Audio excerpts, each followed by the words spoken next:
పంచగ్రామాల భూ సమస్యను సృష్టించిందే తెలుగుదేశం పార్టీ అంటూ ధ్వజమెత్తారు ఎమ్మెల్యే ఆదిప్రసాద్. భూ సమస్యకు సంబంధించిన కోర్టులో ఉన్న వివాదాలను పరిష్కరించే దిశగా వైసీపీ ప్రభుత్వం అడుగులు వేస్తుందని తెలిపారు. భూ సమస్యను పరిష్కరించాకే ఎన్నికల బరిలోకి దిగుతామని ఎమ్మెల్యే స్పష్టం చేశారు. పెందుర్తి నియోజకవర్గంలో టీడీపీని వీడి వైసీపీలో చేరిన వారికి పార్టీ కండువ కప్పి ఆహ్వానించారు.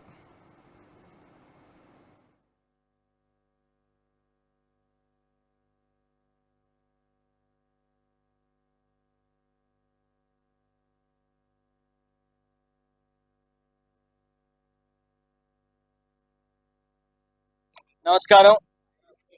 ఈరోజు వైఎస్ఆర్ కాంగ్రెస్ పార్టీలో జనసేన మరియు టీడీపీకి సంబంధించినటువంటి యువకులు సుమారుగా 50 మంది యువకులు సోదరులు సాయి గారి ఆధ్వర్యంలో వాళ్ళందరూ కూడా వైఎస్ఆర్ కాంగ్రెస్ పార్టీ కండువా కప్పుకోవడం జరిగింది.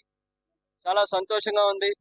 ఎందుకంటే వాళ్ళు జగన్మోహన్ రెడ్డి గారి ప్రభుత్వం ముఖ్యంగా విద్యా వ్యవస్థకి ఎక్కువ ప్రాధాన్యత ఇస్తూ ఈ యువకులందరూ కూడా చక్కగా చదువుకోవాలి, మంచి ఉన్నత స్థానాలకు వెళ్ళాలని అనేకమైనటువంటి సంస్కరణలు తీసుకొచ్చారు. వాళ్ళ మరిన్ని ఉద్యోగ అవకాశాలు కూడా కల్పించేటువంటి దిశగా 70% ఉద్యోగాలు స్థానికులకి ఇవ్వాలి అనేటువంటి ఒక జీవోను కూడా తీసుకొచ్చి అనేక రకాలైనటువంటి ఎంప్లాయ్మెంట్ ఆపర్చునిటీస్ కూడా కల్పిస్తున్నారు.